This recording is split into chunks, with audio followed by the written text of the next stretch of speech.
अंडा तरकारी को आपण मैंने बहुत थर बनईथिबे। आज मु आपण मानक सहित जो उपाय रे अंडा तरकारी रेसिपी शेयर करिछि थरे आपण माने एई उपाय रे अंडा तरकारी बनई देखंतु तो देखिबे घरे समस्ते पसंद करिवे।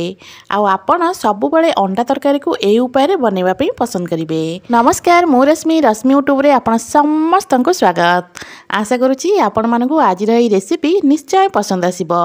वीडियो को संपूर्ण देखिबा को अनुरोध। एबे चलंतु स्टार्ट करिबा आजिर रेसिपी। आजिर ही रेसिपी बनैया मुझे अंडा नहीं जाइए। तो यहाँ सिझा अंडा मुझे 6टा नहीं। अंडा को भल भाव में सिझे सारापर तार खोल को बाहर कर नहीं। एवं सिझा अंडारे आम टे हल्का हल्का कट लगे नवा। एमती कट लगे नेले कौन हम ना अंडा भितर को भल भाव में मसला आमर जीव। आउ अंडा तरकारीटा खावाई बेस भल लगे। जगह अंडारे कट लगे सारापर रखी नवा साइड्रे। एपटे गैस ऑन कर गैस उपर गोटे पैन बसई नहीं। पैन में अल्प तेल देती। तेल गरम हो सारापर अल्प टिके हलदी गुंड, अल्प टिके लंका गुंड और अल्प टिके लुण देती। सबू मसला को तेल रे भल भाव में मिसई नवा। पैन एटी पूरा भलसे गरम हो जाइए। एबे आम अंडारे जो कट लगे रखी ना से अंडा सबको एथिरे ऐड करदबा। अंडा को पूरा भल भाव में गोल्डन ब्राउन कलर कर भाजी नवा।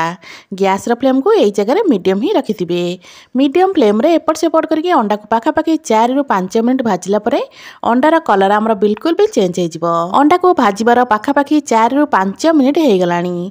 4-5 मिनिट रे एटी अंडार कलर देख पारे केते सुंदर देखा। तो अंडा एटी आमर पूरा भल भाव में भाजी गलानी। तो एबे चलंतु अंडा को रखी नवा साइड रे। अंडा तरकारी पई एबे चलंतु गोटे मसला बनैबा। मसला बनैबा पई गैस ऊपर गोटे कड़ाई बसई नहीं। कड़ाई रे गोटे चमच देदेबा तेल। तेल आमर टिके गरम हो सारा पर गोटे बड़ साइज रो पियाज को एमती काटिक रखिथिली। ए पियाज को एठी आमे देदेबा। पियाज को हल्का टिके भाजी नवा। पियाज को एपट सेपट करके पाखापाखि 1 ରୁ 2 मिनिट भाजी सारा पर एथिरे आमे ऐड करबा टमाटो। तो मुझे 2टा बड़ साइज रो टमाटो नहीं। पियाज सहित मिसैकी टमाटो को आम किसी समय भाजवा। टमाटो पियाज को पाखापाखि 1 ରୁ 2 मिनिट एमती एपट सेपट कर भाजी नवा। पियाज टमाटो किसी समय भाजी सारापर एटी आम ऐड करवा अदा और रसुण।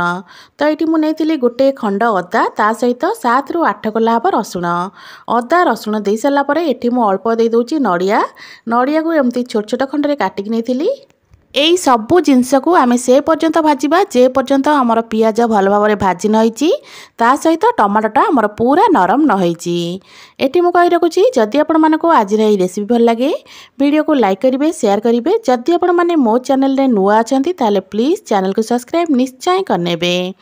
तो पाखापाखि 2 ରୁ 3 मिनिट भाजी सारा पर तो ये देखिपे टमाटो आमर धीरे धीरे नरम होगा लगलानी।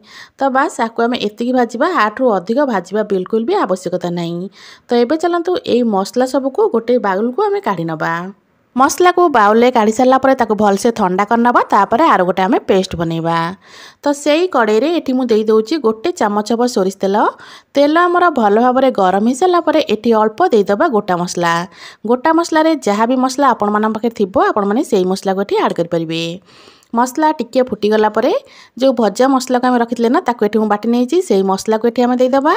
गैस फ्लेम यही जगह आमर हाई अच्छी। एबे मसला को टिके गोले नवा। मसला को टिके गोले सारा पर जो बाउल आम मसला को रखी से बाउल को धोईकी ना एठी मु अल्प पानी दे दोची। पाखापाखि 2 ରୁ 3 ଚାମଚ हम एठी मु पानी देइथिली। पानी दे सारा पर मसला को आउ थरे पूरा भल से गोलेबा। तो ये देखिपे 2-3 ଚାମଚ हम पानी देइथिली। पानी दे सारा पर ये मसला को भलसे गोले नवा। गैस फ्लेम को सेमिति ही हाई रखिथिबे। हाई फ्लेम रे एबे को भल भाव में गोले सारा पर एबे चलंतु एथिरे आमे अल्प गुंड मसला ऐड करबा। गुंड मसला रे एठी मु नेथिली गोटे चामच हम लंका गुंड। राग आपण माने जेती खाइबे से हिसाब रे देखिकिना लंका गुंड को कम अधिक करि नेबे। ता सहित हाफ चामच हळदी गुंड, हाफ चामच गोलमरिच गुंड आ गोटे चामच एठी मु नेथिली चिकन मसला ता सहित स्वाद अनुसार लुण। एबे आमे यही सबू मसला को भल भाव में मिसेबा। सबू मसला को भल भाव में मिसई सारा पर गैस फ्लेम को बिल्कुल लो करनबा। आवा को कवर करनबा। कवर करके पाखापाखि 5 ରୁ 6 मिनिट पर्यंत आकु आमे एमिति एपट सेपट करी कसिबा। जेतेबेले आकु कवर करथिबे ना मझरे मझरे कवर काढिके टिके एपट सेपट करी गोळौथिबे।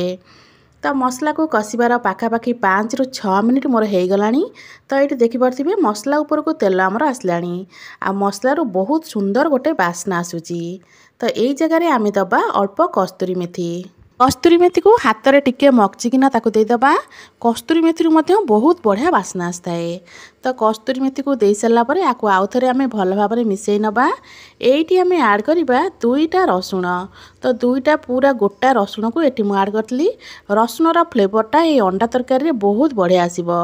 रसुण को जिते आपण मैंने दौथे ना मसला को जिते कषुवे से टाइम रसुण को आड करदे। तो रसुण बहुत बढ़िया भाव में सीझीज। तो रसुण को दे सारा पर आउ मसला को 1 ରୁ 2 मिनट पर्यंत एपट सेपट कर टिके आम कषि नवा। तापर एठी आम आड करवा आगुर जो भाजिकी रखी अंडा सबुना एठी आम अंडा सबू देदेबा। मसला सहित अंडा को किछि समय पे आम एठी कषिबा। आज ही अंडा तरकारी रे मु आलू को स्किप करथिली। आपण माने चाहिले आलू मध्य नहीं परिबे। अंडा तरकारी तो आपण माने विभिन्न उपाय रे बनैथिबे। थरे अंडा तरकारी को एही उपाय रे बनांतु देखिबे अंडा तरकारी आपण मानकु बहुत पसंद आसीबो। ओ आज ही अंडा तरकारी को आपण रुटी भात सबुथिरे खाई परिबे। सबुथिरे खाइबा पे एटा बेस भल लागिथाए। तो ये मु अंडा को मसला सहित किछि समय कषि नहीं। मसला सहित अंडा को किछि समय कषि सारापर ये आम पानी आड करवा। तो ये गोटे छोट ताटिया मु 2 ताटिया पानी देती। आपण मानकु जेतिकी झोल दरकार से हिसाब से कम अधिक करी आपण माने पानी नहीं परिबे। एबे को आम कभर करनबा। कभर करके 7 ରୁ 8 मिनिट पर्यंत छाड़िबा। 7 ରୁ 8 मिनिट पर एबे चलंतु कभर काढ़िबा। तो ये देखिपे जेतिकी पानी मु नेइथिली पानी आमर बहुत कमी जाइछि। तो ये सबू जिनस बेस भल भाव में सीझी गलानी। ता सहित तरकारी गोटे बहुत सुंदर बास्ना आसुची। तो ये आमर रेडी हो गला स्वादिष्ट अंडा तरकारी। आज रेसिपी आपण मानकु केमती लागला कमेंट करके निश्चय जनइबे। पुणी आसीबी गोटे नुआ रेसिपी नहीं से पर्यंत रहूची। नमस्कार। जय जगन्नाथ।